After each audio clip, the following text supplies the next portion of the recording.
Hello सांग मैंने मुलीपु आपण वेलकम कर मोर एक नुआ मिनी ब्लॉग को सकाल सकाल मु टीम बाहर चली शूटिंग भुवनेश्वर जाई पहुंची आम प्रथम किसी समय रेस्ट नेलु और रेस्ट नेला परे आम बाहर चलू शूटिंग और शूटिंग आम प्रथम लोकेशन टा थिला राजाराणी मंदिर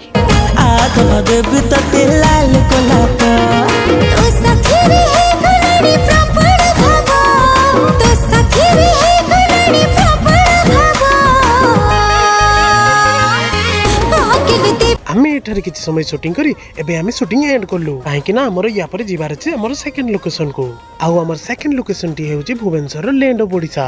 मु लैंड ऑफ ओडिशा रे प्रथम थर पई शूटिंग पई आसी आ वीडियो को भल लागिथिबो जदी लाइक कमेंट शेयर करिवे आ वीडियो को लास्ट पर्यंत देखंतु एंड एंजॉय करंतु।